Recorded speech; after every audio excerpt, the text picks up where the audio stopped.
आप देख रहे हैं मथुरा न्यूज़ 24।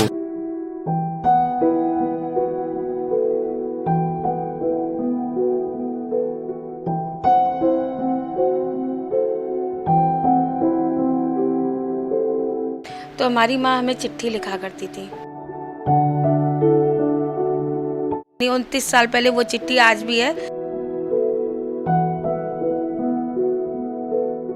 और वो लड़का हमको मारपीट करके हमको भागा दिया।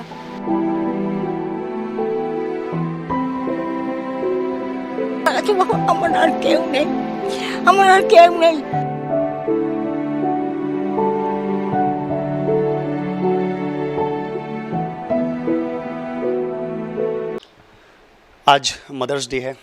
क्या यादें हैं जिस तरीके से अपने परिवार में आप रहे, वहाँ से आपकी माँ जो कहते हैं कि पहले गुरु माँ होती है, कैसी शिक्षा दीक्षा मिली और आज किस मुकाम पर हैं आप, जिस मुकाम पर बैठी हैं उसका श्रेय किसको देना चाहेंगे?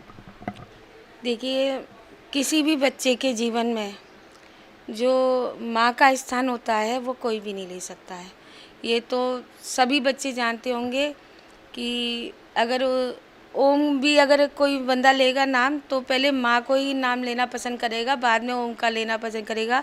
क्योंकि जब से बच्चा जन्म लेता है और ख़ासकर बेटियाँ, उनके जीवन में माँ का जो स्थान होता है वो कोई नहीं ले सकता है।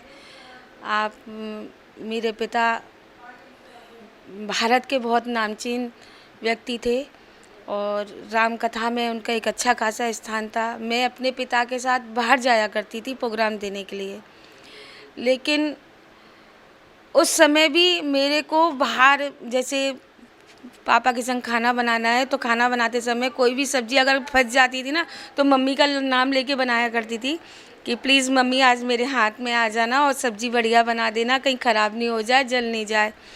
तो बहुत सी ऐसी यादें हैं। उस समय फ़ोन नहीं हुआ करते थे, मोबाइल वगैरह, तो कभी कभी ऐसे गांव के क्षेत्र में हम और पापा फंस जाया करते थे कि माँ फ़ोन कॉल नहीं होते थे और टूर काफ़ी लंबा होता था। तो हमारी माँ हमें चिट्ठी लिखा करती थी। आपको बिलीव नहीं होगा कि मेरी शादी को 22 साल हो गए और शादी से 7 साल पहले मेरी माँ ने मुझे चिट्ठी लिखी थी, यानी 29 साल पहले वो चिट्ठी आज भी है। अगर आप देखना पसंद करेंगे तो मैं आपको दिखा सकती हूँ। उस चिट्ठी में एक एक वर्ड मेरी माँ ने कहा था कि तू मेरे रूप में मेरे पति और मेरे बेटे के साथ रहती है और दोनों का ध्यान रखना और दोनों के साथ साथ अपना भी ध्यान रखना, क्योंकि लड़की के लिए घर से बाहर निकल के काम करना और पब्लिक को फेस करना बहुत बड़ी बात होती है। उसी के साथ साथ मैंने पढ़ाई भी की। उसमें मेरी माँ का इतना कि मैं बाहर प्रोग्राम से आती थी, मेरी माँ मेरी कॉपियों को लिख के तैयार करके रखती थी, मेरी फ्रेंड्सों से लिख के, कि मेरे को एग्ज़ाम देने में प्रॉब्लम नहीं आए। जो मैंने आज एमए किया है म्यूजिक से और आज जो समाज में और राजनीति क्षेत्र में जो भी कार्य कर रही हूँ वो अपनी माँ की वजह से है।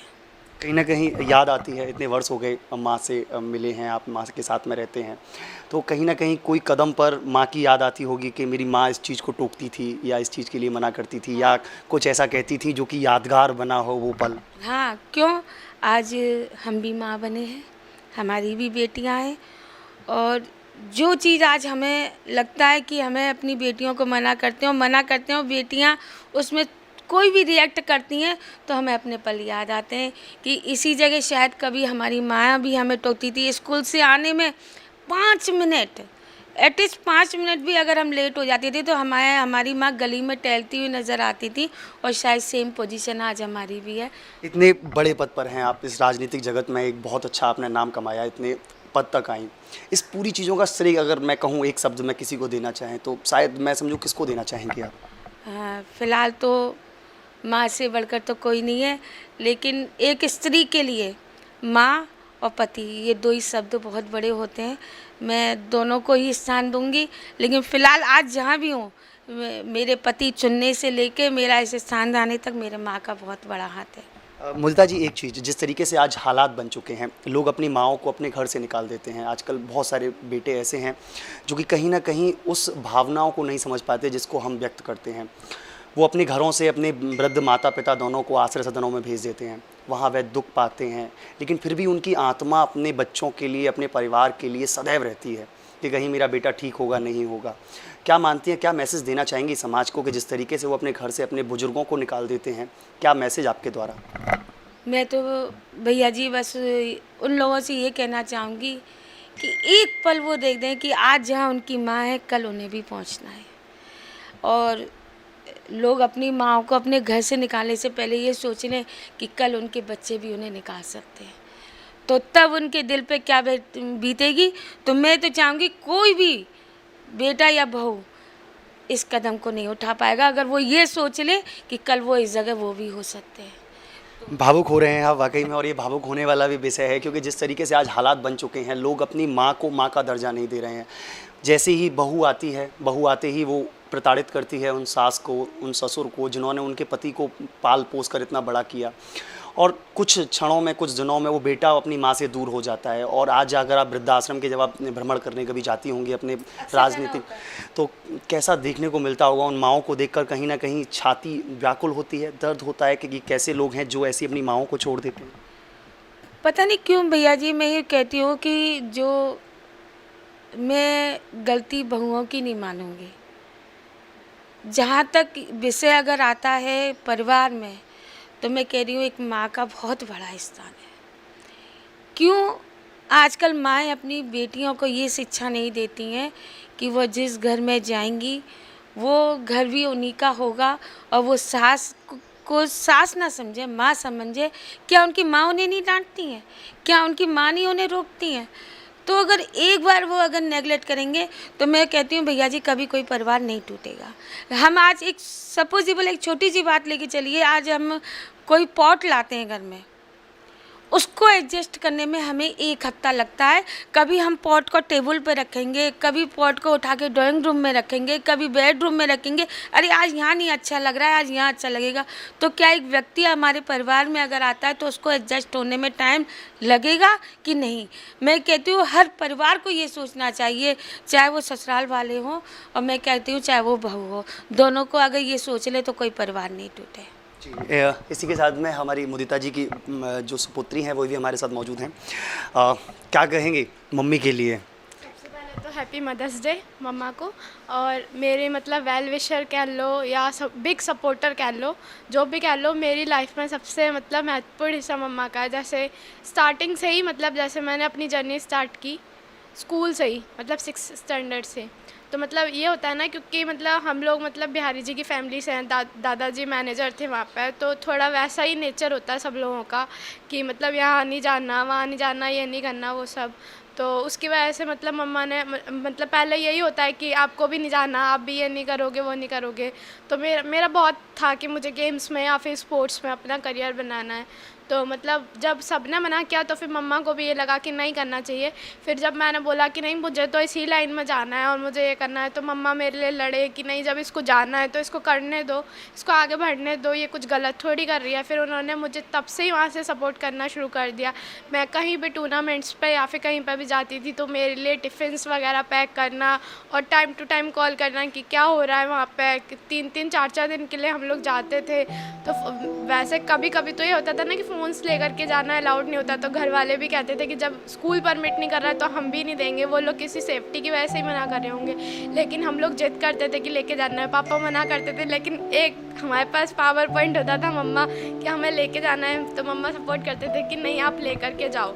फिर वो, लेकिन वो चीज़ है ना कि मम्मा भी थोड़े माइंडेड होते थे, टाइम टू टाइम चेक करना, हेलो गुड मॉर्निंग, क्या कर रहे हो, सब ठीक है ना, क्या क्या फाइट हुई कि नहीं हुई, कितने पॉइंट्स लिए, ये सब वो।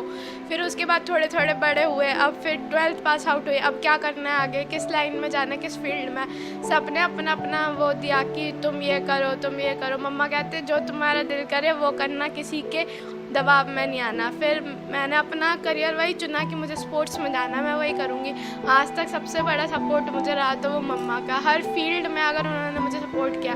जैसे सबको ही पता है कि मम्मा आज सोशल वर्कर हैं और वो जिला उपाध्यक्ष भी है, तो जैसे वो वहाँ पे भी जाते हैं तो वो कहते हैं कि लड़कियों को आजकल किसी के ऊपर डिपेंड नहीं रहना चाहिए, सेल्फ डिपेंड होना चाहिए। तो वो इस वजह से मुझे भी अपने कभी नहीं, ज़्यादातर मोस्टली वो मुझे भी अपने साथ लेकर के जाते हैं, ताकि मुझे भी पता चले कि आज की कैसी दुनिया है।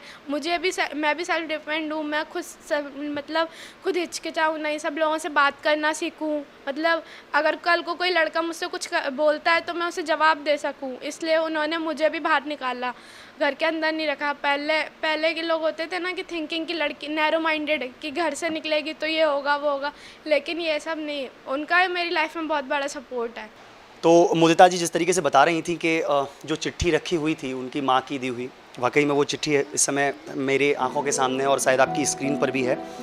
इसमें अगर मैं डेट आपको दिखाऊं तो 8 तारीख 10वां महीना और 1993 की चिट्ठी है। शायद इतनी पुरानी चिट्ठी कोई और ने अभी तक संभाल कर नहीं रखी होगी। वाकई में अद्भुत है। और यह प्यार केवल अपनी माँ के लिए इतने वर्षों से इस चिट्ठी को सजे के रख रखा है मुदिता जी ने। मुदिता जी, मैं एक चीज़ कहूँगा, वैसे कहते हैं कि चिट्ठी और जो मैसेजेस होते हैं वो पढ़ने नहीं चाहिए, लेकिन फिर भी मैं कहूँगा कि 2 शब्द अगर इसमें से सुनाएं आप हमारे दर्शकों को तो वाकई में लगेगा कि हाँ, माँ का प्यार शायद इसमें कुछ झलके। वैसे ही चिट्ठी मैं बहुत छोटी थी, मेरे ख्याल से मैं 10th में होंगी या 9th में, तब मेरी माँ ने मुझे लिखी थी, आपको बताया ही था। शुरुआत है, प्यारी सी गुड़िया, बेहद प्यार, तेरी याद बहुत आती है, हर समय अम्मा अम्मा करती रहती है, तेरा सारा काम अब मुझे ही करना पड़ता है, जितना बनता है काम में कर लेती हूँ लेकिन छोड़ देती हूँ, फिर भी तू ही रहेगी, तेरा खालीपन बहुत लगता है, टीवी में मन लगाने की कोशिश करती हूँ लेकिन नहीं लगता, सोचती हूँ धीरे धीरे सब ठीक हो जाएगा, मुझसे जो भी प्यार करता है वह अपने पिता का ध्यान रखेगा, मेरे मरने पर अपने पिता को तकलीफ ना हो। ये शब्द सुनकर रोना नहीं, वास्तविकता बता रही हूँ। शाम 4 बजे से नीचे ही मंदिर में रहती हूँ, कोई आए चाहे नहीं आए ध्यान रखना पड़ता है, रसोई का भी ध्यान रखना पड़ता है। मेरे भाई का नाम था बिस्सू, वो भी मेरे साथ जाता था, तो उसके लिए लिख रही है, उससे लड़ना नहीं, बड़े मनौती मानकर पाया है, इंसान सर्वगुण संपन्न तो होता ही नहीं, उसमें भी कुछ अवगुण होते हैं, पर समझाना लड़ना नहीं, उम्र में तुझसे बड़ा है, कद में भी तुझसे लंबा है, पर भावना बुद्धि और विचार में बिल्कुल बच्चा है और तेरे से छोटा लगता है। रसोई में ध्यान से बनाना, जल मत जाना, पत्र लिखना, फालतू किसी से बोलना नहीं, कहीं जाना नहीं, अपने पिता के साथ ही रहना और भाई को प्यार देना, तेरी अम्मा।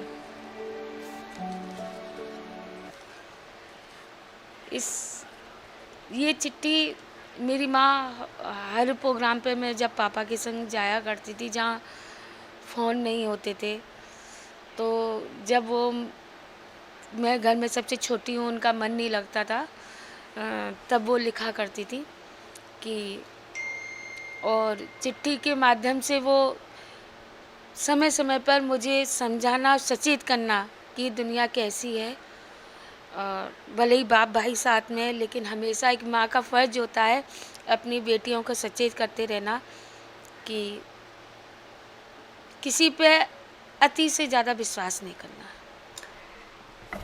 मुदिता जी के आंसू और जो झलक रहे हैं वह प्यार है अपनी माँ के लिए। वाकई में अद्भुत है, अतुलनीय है। माँ इस दुनिया में सबसे ऐसी, मैं कहूँ हमारे लिए एक ऐसी धरोहर है जिसको हम शायद कभी खोना नहीं चाहते, लेकिन एक कालचक्र है जिसकी वजह से शायद वह कहीं ना कहीं हमारा साथ छोड़ते हैं, और जब वह साथ छोड़ते हैं तो वह बड़ा ही पीड़ादायी दिन होता है, या कहीं मैं कहूँ कि वो समय ऐसा होता है कि उस समय हमारा मस्तिष्क और हमारा हृदय फट जाता है, आँखों से आंसू निकलते हैं और मुख से शायद शब्द नहीं होते। चलिए इसी बीच जो मुदिता जी की जो बेटी हैं उन्होंने भी कुछ बनाया है, उन अपनी माँ के लिए उन्होंने भी कुछ बनाया है। देखते हैं, क्योंकि लॉकडाउन है, लॉकडाउन के समय पर सब लोग अपने घर में ही हैं, अपनी माँ के लिए क्या कुछ गिफ्ट लेकर आए, लेकिन उन्होंने जो अपने हाथ से एक चीज़ें बनाई हैं मैं उसको दिखाऊंगा। वाकई मैं कहाँ से छांट कर शायद वह लेकर आई होंगी, और फ़ोटो मैं आपको दिखाऊं, मैं समझूं शायद, क्या मुझे जी ये शादी के पहले के फ़ोटो होंगे ना? ये शादी से पहले का फ़ोटो है। ये भी शादी के टाइम पे जो इसके पापा के यहाँ भेजा गया था वो फ़ोटो है। और जब मेरी पहली बेटी हुई थी 2 महीने की है वो, और हम ताजमहल देखने गए थे, तो वो फ़ोटो है। आज अभी अभी आपकी बेटी ने ये दिया है, क्या कहेंगे इसके लिए, कैसा लग रहा है? क्योंकि इतनी पुरानी चीज़ों को सजो कर रखना और फिर उनको एक नक्काशी देना, इतने प्यारे तरीके से उन्होंने डिज़ाइन किया है, क्या कहेंगे अपनी बेटी के लिए? शायद उन्होंने ये मेरे से ही सीखा। उन्होंने देखा था कि हमारी मम्मी ने नानी के चिट्ठियाँ, नानी के फ़ोटोज़, आपको बिलीव नहीं होगा, मैंने अपनी मम्मी की शादी का फ़ोटो अपने पास संभाल के रखा है। शायद मम्मी के पास भी नहीं है। जब मैं थोड़ी समझदार हुई थी और सफाई की घर में, तो मम्मी का फ़ोटो निकला, तो वो मैंने अपने पास डायरी में संभाल के रख लिया। और मेरी शादी हुई तो मैं उस फ़ोटो को अपने साथ ले आई, और आज भी वो फ़ोटो मेरे पास है। सबसे पहले तो मैं यही कहूँगी कि हैप्पी मदर्स डे मम्मा। सभी मतलब जितनी भी माता जी हैं, मतलब सबकी मम्मा को मैं हैप्पी मदर्स डे बोलना चाहूँगी सबसे पहले। और उसके बाद मैं ये बोलना चाहूँगी कि लॉकडाउन के चलते मैं कुछ कर नहीं पाई अपनी मम्मा के लिए, बट मैंने अपने हाथों से ये बनाया। मुझे उम्मीद है कि उनको भी पसंद आया ये, क्योंकि मैंने बहुत सी चीज़ थी जो बहुत संभाल के रखी हुई थी उनके लिए। ये भी उनके लिए प्रीशियस ही है, क्योंकि मैंने दिया है उनको। और मोस्ट इम्पॉर्टेंट थिंग यही है कि मैं सबसे ये बोलना चाहूँगी कि अपनी मम्मा को प्लीज़ हर्ट मत किया करो और उनकी सारी बातें माना करो। वो जो भी कुछ बोलती हैं आप लोगों के अच्छे के लिए ही बोलती हैं, तो प्लीज़ सपोर्ट देम। और मैं सबसे ये बोलना चाहूँगी कि अपनी जिनकी मतलब शादियाँ हो चुकी हैं, तो प्लीज़ अपने माँ बाप को दोनों के लिए ही बोलना चाहूँगी कि प्लीज़ वृद्धाश्रम या फिर ऐसी जगह मत छोड़ के आओ। उन्होंने भी आपको बचपन में नहीं छोड़ा था, उन्होंने भी आपको पाला पोसा है, तो अब उनकी स्थिति ऐसी है तो आप लोग भी उनकी सेवा करो जैसे उन लोगों ने आपकी की। मैं बस यही बोलना चाहूँगी कि हमेशा उन लोगों का सपोर्ट करो। और लास्ट में मैं अपने मम्मा के लिए एक सॉन्ग सिंग करना चाहूँगी।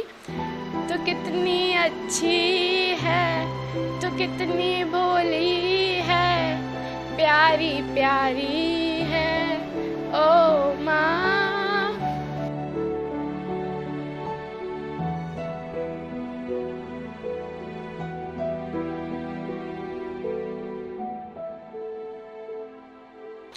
आज मदर्स डे है, एक ऐसा दिन, ऐसा पर्व जो कि भारत में ही नहीं, भारत के अलावा अपितु हर देश में यह बड़ी ही धूमधाम के साथ मनाया जाता है, क्योंकि यह पर्व मई के दूसरे रविवार को बड़े ही अच्छी तरीके से लोग अपनी माँ के लिए मनाते हैं। खैर, कहते हैं कि माँ का कर्ज तो शायद कभी अदा नहीं कर पाते। हमारे अगर व्रज की बात करूँ तो कहते हैं कि जो माँ के दूध का जो कर्ज होता है वह जन्म जन्मांतर तक शायद पूर्ण नहीं हो सकते आप उससे, मतलब उससे आप नहीं कह सकते कि मैं अपने माँ के दूध से उर्ण हो गया। तो ऐसे में खैर उनकी बड़ा क्या करें हम उनसे, उनके लिए क्या कहें, लेकिन एक शब्द मैं ज़रूर कहना चाहूँगा, माँ हमारी प्रथम गुरु होती है। माँ से ही हमको सब कुछ सीखने को मिलता है, सब चीज़ों का ज्ञान हमको हमारी माँ ही देती हैं। ऐसे में जब ऐसी जगहों पर हम आते हैं, वृद्धाश्रम जैसी जगहों पर जब हम आते हैं, तो मन बहुत ज़्यादा दुखी होता है और लगता है कि न जाने क्यों इन प्यारी और ममता की मूरत को लोग अपने घरों से इतना दूर कैसे भेज देते हैं। आज शुरुआत करेंगे इन माँ के बीच में, जिनके पूरी फैमिली है, बच्चे भी हैं, परिवार भी है, लेकिन बस नहीं है तो उन बच्चों का प्यार। जिस तरीके से इन्होंने उन बच्चों को पाल कर उनको बड़ा किया, खिलाया पिलाया, उनके काबिल बना दिया, वह जॉब करने लग गए, शादी कर दी उनकी, और लास्ट में उन्हीं माँ को, उन्हीं पिता को लोग अपने घर से निकाल देते हैं। लेकिन कहते हैं कि करने वाले से ज़्यादा ऊपर वाला सबसे बड़ा होता है, तो ऐसे लोगों को निराश होने की बिल्कुल आवश्यकता नहीं है। वृंदावन और वृंदावन के स्तर पर और अन्य जगहों पर तमाम सारे ऐसे आश्रय सदन हैं जो इन ऐसी माँओं को शरण देते हैं, अपनी माँ उनको बनाते हैं और अपनी ममता उन पर उड़ेलते हैं। शुरू करते हैं। सबसे पहले हमारे साथ एक माता जी हैं। माता जी, क्या नाम है आपका? आरती है। आरती जी, कहाँ से हैं आप? सिंह, आरती सिंह, कहाँ से हैं आप? कोलकाता से। कोलकाता से। वृंदावन कैसे आए? मतलब क्यों पूजा करने आए, कैसे आए? परिवार में कौन कौन लोग हैं आपके? हमारे परिवार में हमारा आदमी तो ख़त्म हो गया, तो एक लड़का एक लड़की लेकर हम विधवा हो गया और पेट में एक बच्चा था, विधवा हो गया। तो वो बच्चा लोग तो बड़ा हो गया, मेहनत करा है, लोग घर में काम करा है, काम करके उन लोग को मनुष्य करा है। फिर एक बच्चा हुआ, लड़का हुआ, वो लड़का ख़त्म हो गया, बड़ हो के 22 बच्चों हो के लड़का ख़त्म हो गया। तो हम संसार छोड़ के लड़का, बड़ा लड़का हमको मार पीट करके हमको भगा दिया। हम चला आया वृंदावन में एक माई को साथ में आके वृंदावन आके क्या करेगा कोई समझ में नहीं आता है, पैसा कौड़ी कुछ नहीं हाथ में। तो भजन आश्रम करा थोड़ा दिन, भजन आश्रम कराने बाद में एक माई हमको बोला, हमको जान पहचान है कोलकाता को, वो बोला तू यहाँ क्या करने आया? मैं यहाँ आया, लड़का ख़त्म हो गया तो हम यहाँ आ गया, तो क्या करेगा कोई पता नहीं। तो बोले कि तू हमारे होने काम करेगा? हम हाँ करेगा। तो उसको पास में हम काम करने गया, उसको काम करने गया, वहाँ काम करा है 29 साल काम करा है। 29 साल काम करने बाद में हम काम करते करते गिर गया, हमारे कमर में चोट लगा है, पेटों में चोट लगा है। तो हम देश गया, देश जाने के बाद में हमारा लड़का बहुत डांटा है, हमको घर में उठने नहीं दिया, बोले कि नहीं तुम्हारे यहाँ जाएगा नहीं, तुम जाओ। हम पड़ोसी के घर में था थोड़ा दिन, वहाँ थोड़ा दिन रहने के बाद में हम फिर वृंदावन आ गया। वृंदावन आके हमें भाड़ा था, गौतम पारा भाड़ा था।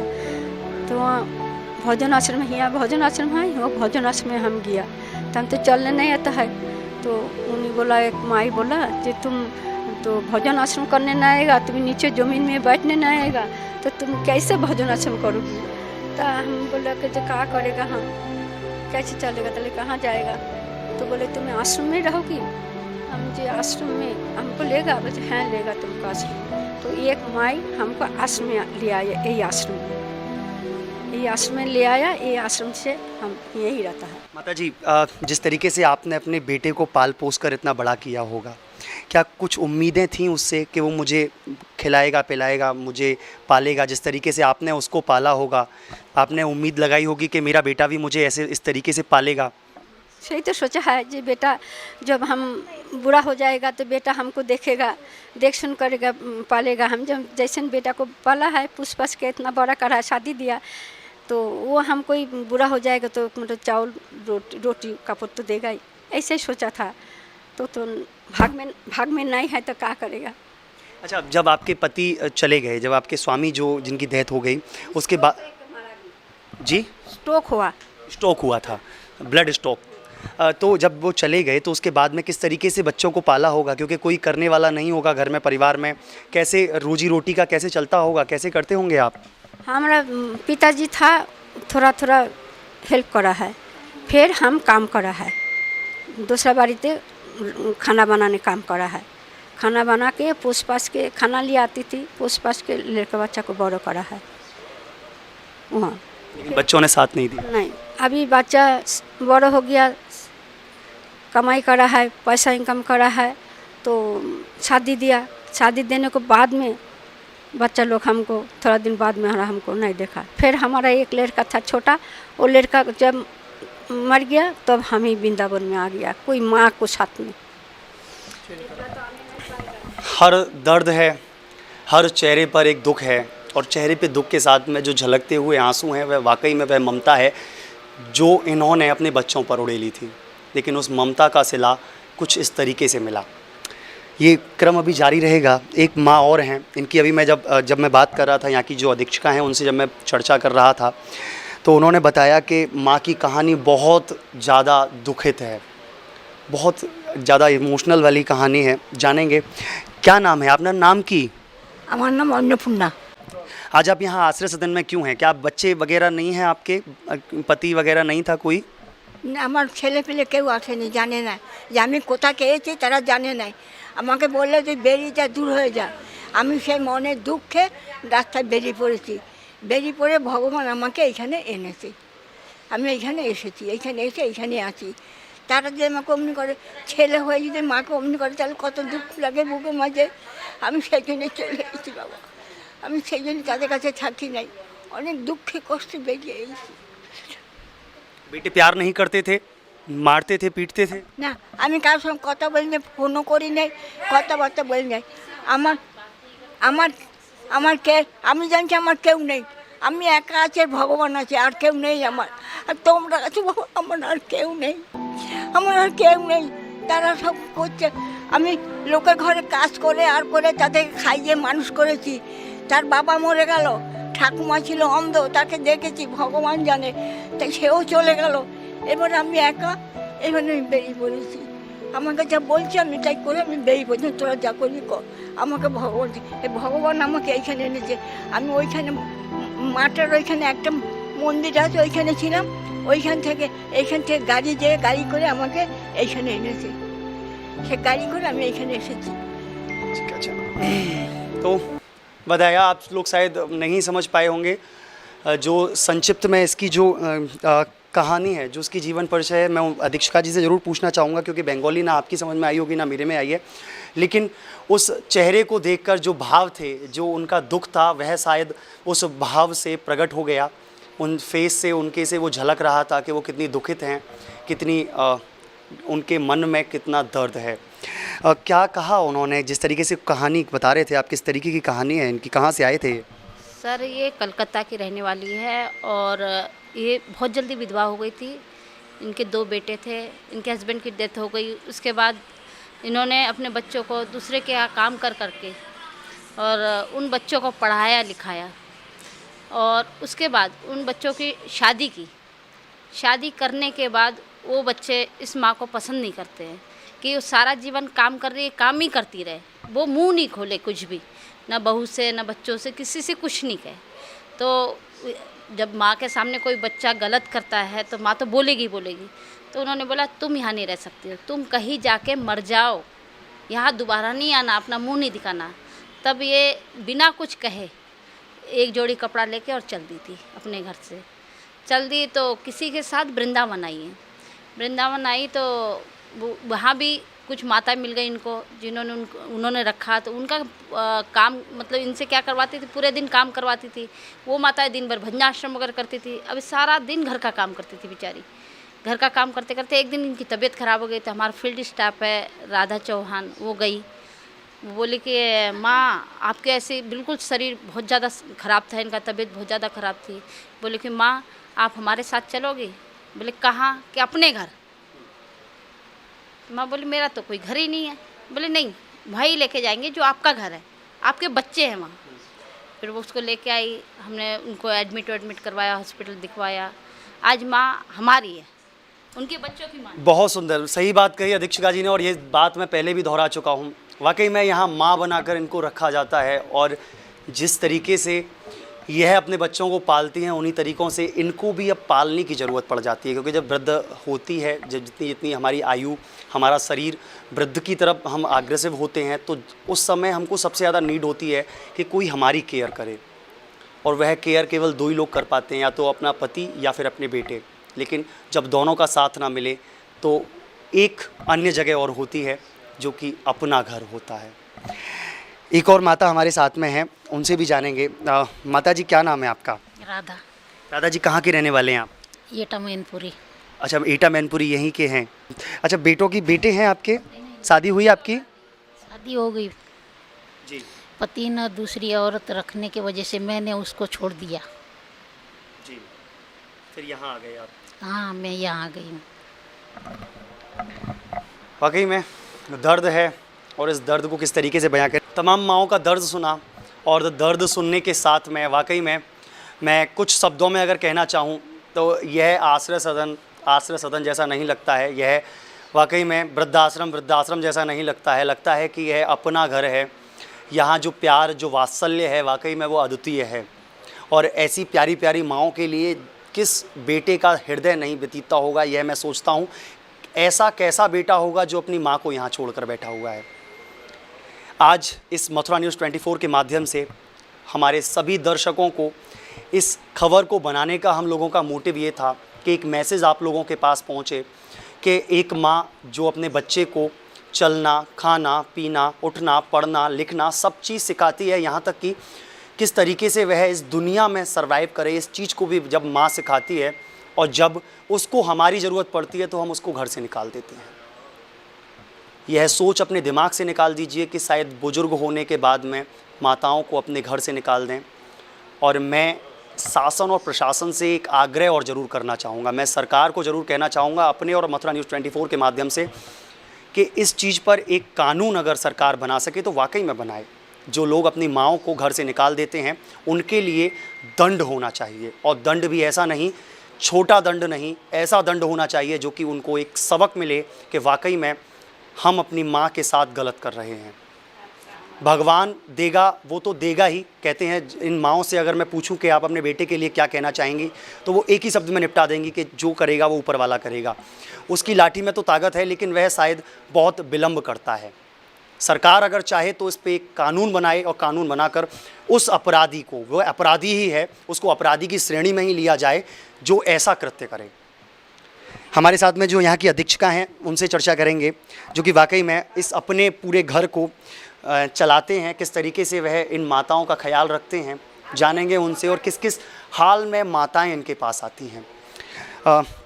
बहुत बहुत स्वागत। पहले मैं आपसे परिचय हो ही चुका था, तो किस तरीके से आप इन माताओं को रखते हैं, कहाँ से आती हैं ये माताएं और किस तरीके से आप इनको हैंडल करते हैं? देखिए जी, माँ माँ होती है। मैं कभी ये नहीं पूछती हूँ कि ये माँ कहाँ से आई है, कैसे आई है। माँ माँ होती है, क्योंकि मैं भी एक माँ हूँ। तो हम लोग इनको कुछ भी नहीं देते। क्या देते हैं? महत्वपूर्ण चीज़ है प्यार। हम इनके बच्चे, ये हमें देती है, जब ये अपने पास लेती है, आशीर्वाद देती है। माँ तो हमेशा देती है। हम लोग ये मन की सोच निकाल दें कि हम लोग माँ को क्या देंगे। खाना पीना सब कुछ दे सकता है इंसान, लेकिन माँ जैसा प्यार नहीं दे सकता है। तो मैं यही अनुरोध करूँगी कि कोई भी अपनी माँ को बेकार समझ के घर से न निकाले, क्योंकि माँ जैसा पूजनीय है। वो भगवान की पूजा करते। मैं ऐसी पूजा में कोई विश्वास नहीं रखती कि ठाकुर जी को हम लोग पूजा कर रहे हैं। अरे हमारे ठाकुर जी तो जननी है, उस जननी को पूजा करें। अच्छा, एक चीज़ मैं कहना और चाहूँगा, जिस तरीके से आजकल लोगों की सोच बन गई है, एक मानसिकता बन गई है कि जैसे ही माता और पिता बुजुर्ग हुए उनको घर से आश्रय सदन छोड़ाओ। खास करके आजकल जो कल्चर चल गया है, जो बहुएं आती हैं उनके कुछ अनबन से बेटे अपनी माँ को छोड़ देते हैं। क्या मानती हैं आप ये सही है? समाज को कोई मैसेज देना चाहेंगे? क्यों हम अपनी माँ को प्यार करते हैं तो वो भी तो हमारी माँ है।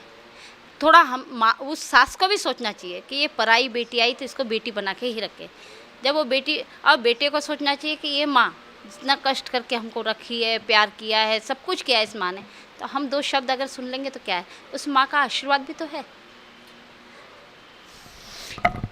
वाकई में यहाँ आके मैं भी भावुक हो गया इन माँओं के साथ। रियल में जिस तरीके से मैंने पहले भी कहा और मैं बाद में भी कहना चाहूँगा कि मथुरा न्यूज़ 24 की आप सभी से अपील, अपनी माँओं का ख्याल रखें और इस बार के इस मदर डे पर एक शपथ लें, एक अपने मन में एक धारणा बनाएं कि हम अपनी माँ को कभी भी दुख नहीं देंगे।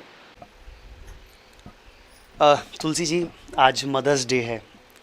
सब अपनी माँ को कुछ ना कुछ देते हैं। पुरानी यादें अपनी माँ से जुड़ी हुई, किस तरीके से माँ ने पाला, किस तरीके से रखा, और आज जब इस मुकाम पर हैं, इतनी उम्र आपकी हो चली है, तो कैसी यादें हैं अपनी माँ को लेकर? मेरी माँ को लेकर तो बहुत ही मतलब ऐसी याद है, क्योंकि मैं बचपन में 15-16 साल की थी, 16 साल की भी नहीं हुई थी उसी समय माँ गुजर गई। मेरे मम्मी पापा एक ही दिन में गुजर गए थे, इसलिए मेरी माँ ने तो मुझे बहुत ही अच्छी तरह से पाला था। और मेरी अभी भी याद है, मैं स्कूल जाती थी, मेरी मम्मी बैठी रहती थी, जब तक मैं नहीं आती थी वो नहीं खाती थी, मेरे को खिला के तब खाती थी। तब तो ये सब नहीं था मदर्स डे, और हम जानते भी नहीं था। मम्मी का प्यार जानते थे, पापा का प्यार जानते थे। मैं अकेली थी, मेरी बहन की शादी हो चुकी थी, इसलिए मेरी माँ की तो हर समय, हर पल, हर समय याद आती रहती है। और मेरी मम्मी जो जाते जाते कह गई कि बेटा तेरे को कभी दुख नहीं होगा, उस वक्त अभी भी याद करती हूँ। मेरी मम्मी ने वैष्णव टाइप की थी, तो वो कहती थी राधा रानी की ध्यान कर, उसी का हाथ पकड़, उसी के धाम में तू रहेगी, तुझे कोई दुख नहीं होगा। और क्या क्या बताओ, मैं बहुत सी बातें हैं बेटा। जब आंटी जी जब उनका अंतिम समय होगा तो आप उनके पास होंगी, कैसा समय होगा वो, और उस समय जब माँ से बिछुड़ने का वो जो दर्द है वो कैसा लगा होगा? मैं तो मम्मी के पास लेटी हुई थी तो अचानक मेरी मम्मी की मतलब बोल नहीं पा रही थी। मैं पापा को चढ़ा रही थी। मेरे पापा सिद्ध पुरुष थे, वो कह रहे थे बेटा तू रो मत। मैं जब 14-15 साल की थी, परंतु मेरी शादी हो चुकी थी। पापा बोले कि हमारा समय हो गया है। मैंने कहा पापा ऐसा क्यों बोल रहे? बोले तेरी मम्मी अब नहीं, अब हो गया और मैं भी जाने वाला हूँ। मैंने कहा मैं किसके पास रहूँगी कि तेरा पति है। तब ये मेरी लड़की नहीं हुई थी, बच्चे नहीं हुए थे, और राधा रानी है, उसी के पास रहना। तो दोनों का एक साथ विश्वास हुआ। तो 6 बजे मेरी माता जी का देहांत हुआ और 9 बजे मेरे पिताजी का देहांत हो गया। और उस समय की हालत में बेटा बता नहीं सकती हूँ मैं किस तरह से आज जी रही हूँ। मैं उन्हीं के साथ वो घड़ी मेरे पति भी मेरे पास नहीं थे, वो बाहर रहते थे। एक मेरी जो सासुत माँ थी वही मेरी असली माँ थी। उन्होंने मुझे संभाला, मुझे पाला पोसा बड़ा किया, मुझे पढ़ाया लिखाया, सब कुछ उन्होंने किया। उसके बाद तो मैं उन्हीं की याद से, उन्हीं के सहारे से अब तक जी रही हूँ। मैं जो आपकी माँ ने आपको दिया होगा, जो सिखाया होगा, वह आपने अपनी बेटी को दिया होगा। कुछ यादें सजो कर रखी हैं। मेरी माँ हमेशा कहती थी कि बेटा कभी भी झूठ नहीं बोलना, कभी भी झूठ नहीं बोलना, किसी भी हालत में झूठ नहीं बोलना, और सच्चे के रास्ते पे चलना, उससे तुम्हें कोई परेशानी नहीं होगी। ऐसे मैं अपने बच्चों को कहती हूँ कभी झूठ नहीं बोलना और अपने चरित्र पे दाग नहीं लगने देना। चाहे कैसी भी परिस्थिति हो, गरीबी हो अमीरी हो, रूखी सूखी खाओ, ये 2 बात मैं अभी तक मैं अपने मन में लिए हूँ मेरी माँ की, और ईश्वर पे भरोसा करना, ये सबसे बड़ी बात है। मैं उसी के सहारे हूँ बेटा, उसी के सहारे में जी रही हूँ और उसी के सहारे में जीऊँगी आगे चल कर। माता जी, जिस तरीके से आज के जो लोग हैं, जो लड़के हैं, जो मानसिकता है उन लोगों की, अपनी माँओं को वृद्धाश्रम जैसी जगहों पर भेज देते हैं, वो उनको पाल कर पोष कर इतना बड़ा करती हैं, उनको दुनिया की रहने की और सहने की शक्ति सिखा देती हैं उनको, और वही बेटा अपनी माँ को घर से निकाल देता है। कैसी मानसिकता मानती हैं, और ऐसे लोगों के लिए क्या कहना चाहेंगी? बेटा अब तो अप टू डेट ज़माना हो गया है। पहले जो बच्चे होते थे माँ उनको कलेजे से लगा के रखती थी। अब जो मॉडर्न माँ है, मैं क्या कहूँ, उनको वो अपना दूध भी पिलाना पसंद नहीं करती है, आया के सहारे छोड़ देती हैं। तो बच्चे भी बड़े होके उसी हिसाब से, मतलब उनको उसी हिसाब से फिर वो भी करते हैं, क्योंकि पहले जैसा ना प्यार ना रहा ना ममता रही। इसलिए आज जो कि भी हो रहा है तो कुछ तो माँ बाप का भी वो है, देन है, और बच्चे तो कलयुगी बच्चे हैं बेटा। आज तो सब कुछ ऐसा ही हो रहा है, और कुछ तो समाज है। तो इसलिए मैं क्या कहूँगी, ज़्यादा मैं कुछ नहीं कह सकती। इसी के साथ मैं माता जी से बात की, मैं भी भावुक हो गया कि वाकई में वृद्धा सुनकर, माता और पिता दोनों का अगर साथ एक साथ छूटे तो वाकई में दिल टूट जाता है। कहते हैं कि अगर 2 जोड़े से अगर एक भी रह जाता है तो शायद बच्चे को वह संभाल लेता है, लेकिन यहाँ जब दोनों ही अगर चले जाएं तो किस तरीके से व्यक्ति संभाल पाता है। उनकी बेटी हैं जो किशोरी पाठक जी हैं, हमारी प्रिय भाभी जी भी हैं, साथ में बहुत अच्छी ब्यूटी पार्लर्स का इनका खुद का अपनी दुकान है, बहुत अच्छी ब्यूटी पार्लर है। शायद मैं कहूँ कि वृंदावन में अगर अच्छे से कोई ब्यूटी कोर्स अगर कर रखा हो, या कह लूँ मैं कि अच्छे से अगर मेकअप कर सकता हो, तो शायद हमारी भाभी जी बहुत अच्छा करती हैं। मैं वैसे फ़ैन हूँ इनका, क्योंकि जब मैं देखता हूँ इनको, कभी कभार खबर बनाने आया था, बड़े चाप से मेकअप करती हैं, और वो मेकअप का डिज़ाइन भी अलग होता है। किशोरी जी क्या कहेंगी आज अपनी माँ के लिए? मदर्स डे है आज, इतना बड़ा दिन है, और माँ अपने आप में अद्वितीय होती है, क्योंकि जिस तरीके से कहते हैं कि बचपन से लेकर और जब तक हम जीते हैं तब तक हमारी माँ की सिखाई हुई चीज़ें ही हमारे काम आती हैं। सबसे प्रथम गुरु हमारा माँ होती हैं। क्या कहेंगे अपनी माँ के लिए? सबसे पहले तो मैं आज मदर्स डे पे अपनी माँ को प्रणाम करती हूँ, और माँ के लिए तो कोई शब्द ही नहीं है, और हर दिन माँ के लिए होता है। ये आधुनिक दौर पे आज बन गया है मदर्स डे, तो ठीक है मदर्स डे है, एक स्पेशल डे सबको चाहिए है, तो उसी हिसाब से बना है। लेकिन माँ का जो साथ है वो तो हमेशा रहता है, हर दिन रहता है, हर पल रहता है। और जो मेरी माँ है, मैं ज़्यादा उम्र मेरी नहीं है, लेकिन फिर भी आज के आधुनिक युग को देखते हुए कि जब मैं 16-17 साल की हुई थी तब मेरी माँ ने यही कहा था कि बेटा कभी झूठ मत बोलना और अपने चरित्र पे दाग मत लगने देना। तो आज जो आधुनिक का युग है तो वो तो बहुत आगे बढ़ गया है और वहाँ पे ये सब बातें आज कॉमन हो गई है, लेकिन जब हम पढ़ने जाते थे, स्कूल जाते थे, तो हमें वही बात याद आती थी। तो हमें उस ज़माने में भी था कि किसी से लव करना, वो करना, पर हमें याद आता था कि कहीं हमने ये काम किया तो मेरी मतलब माँ गुस्सा होंगी। तो सबसे पहले जो मेरी फ्रेंड थी, हमने किसी बाहर वाले को फ्रेंड नहीं बनाया और मेरी माँ फ्रेंड थी। और मैं आपको बताऊँ, मैंने लव मैरिज की है क्योंकि मेरी माँ फ्रेंड थी, मेरी माँ मेरे सपोर्ट में थी। अगर कोई भी काम हमने किया तो माँ को आके शेयर किया, माँ को आके बताया। तो माँ एक अच्छी फ्रेंड भी है, माँ एक गुरु भी है और माँ तो माँ है ही है। अच्छा किशोरी जी, एक चीज़, माँ आपके साथ बैठी हुई हैं, ये बहुत बड़ा सौभाग्य है, ठाकुर जी बनाए रखे। इस सौभाग्य से कभी कभार याद आती हैं अपनी छोटे बचपन की चीज़ें? मम्मी डांटती होंगी, बोले ए किशोरी तूने ऐसा क्यों किया, ऐसा क्यों हुआ? कभी कभार यादें आती हैं वो पुरानी वाली, किस तरीके से कभी कोई ऐसा वाक्य हो जो कि आपके साथ घटित हुआ हो, माँ ने आपको बहुत ज़ोर से डांटा हो और आप गुस्सा हो गई हो? मैं सुक्ति देवी सुंदरलाल मोंटेसरी शिशु आ में पढ़ती थी, यानी कि आज के हिसाब से यूकेजी। तो हम लोग एक किराए के मकान में रहते थे, 2 कमरे का घर था।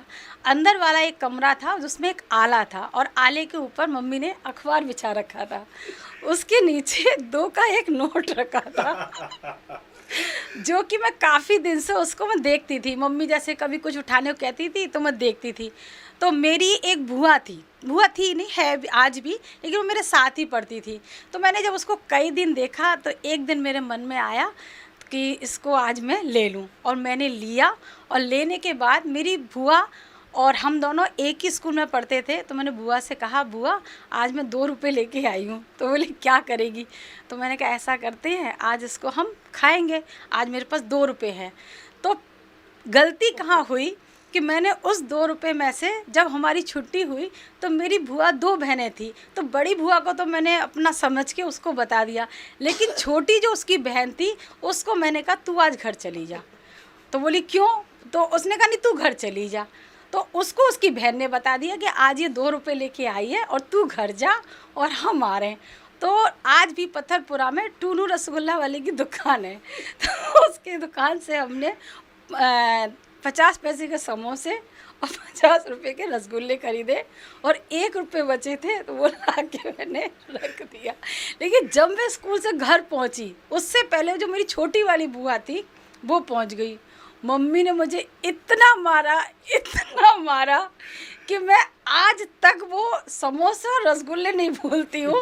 और वो चोरी करने की आदत इसीलिए शायद आज भी कहीं मुझे हीरा भी पड़ा हो तो मुझे ध्यान आता है कहीं उसको चुराऊंगी। और कोई भी कह सकता है, मतलब वो चीज़ जब मैं शिशु आ में पढ़ती थी तब मेरे मन में ये आतंक था कि अगर हम कोई काम गलत कर रहे हैं, वो मैंने किया, लेकिन मैंने एक पॉइंट खाली छोड़ दिया था कि मेरी उस छोटी वाली सिस्टर को मैंने नहीं बताया था। तो ये ज़िंदगी का बहुत बड़ा सच है कि जब हम कोई काम करते हैं तो शुरू से ही बच्चे को अंदर आ जाता है। आज अगर हमारा बच्चा, जैसे अगर आप राजनीति या भ्रष्टाचार की बात करते हैं तो हम बच्चे को शुरू से ही गलत सिखाते हैं। बच्चे से हम कहते हैं बाबू तुम बाज़ार चले जाओ, नहीं मम्मी मैं नहीं जाऊंगा, अरे बाबू 2 रुपये दूंगी। तो हमने उसको शुरू से बताया कि अगर 2 रुपये मिल रहे हैं तुम उस काम को कर लो, चाहे वो तुम्हें करना है नहीं करना है। तो यही सब बातें होती हैं ज़िंदगी की कि जो हम माँ से सीखते हैं वो हम बच्चों में उतना नहीं डाल पाते हैं, लेकिन पूरी कोशिश ये करनी चाहिए कि अगर आपको 100 मिल रहा है तो कम से कम 50% तो अपने बच्चों पर डाल दो। मैं अपने दर्शकों को एक चीज़ और बताना चाह रहा हूँ। इस समय जब मेरी भाभी जी हमारे बगल में बैठी तो ऐसा लग रहा होगा हम उम्र जैसे हैं, लेकिन हमारी भाभी जी की भी एक लड़की है और उनकी शादी हो चुकी है और शायद आई थिंक उसके एक बेबी भी है। तो उम्र है और उम्र के साथ में भाभी जी हमारी लगती लेकिन देखने में यंग हैं। तो क्या संस्कार, अपने जैसे ही संस्कार अपनी बेटी में भी दिए, क्या सिखाया हो उसको जिस तरीके से, क्योंकि आपकी माँ ने आपको दिया वो गुण सारे, आपने अपनी बेटी को दिया होगा, वह अपनी बेटी को देंगी, एक चेन होती है।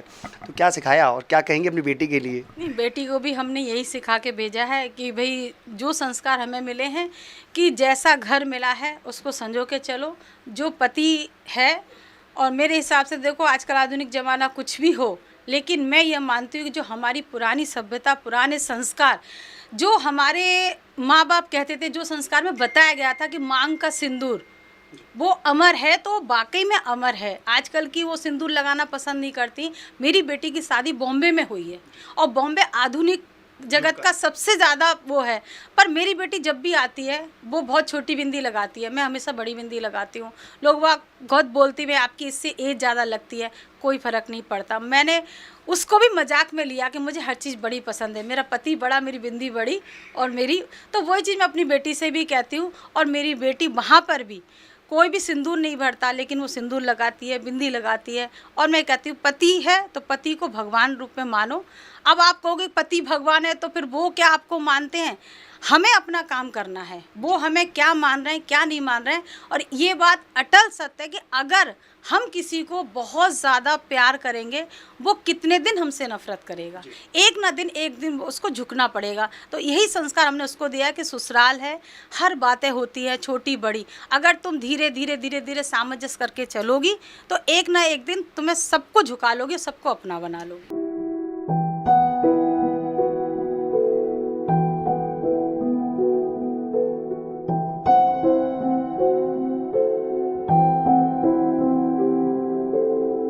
तो हमारी माँ हमें चिट्ठी लिखा करती थी। 29 साल पहले वो चिट्ठी आज भी है। और वो लड़का हमको मारपीट करके हमको भागा दिया।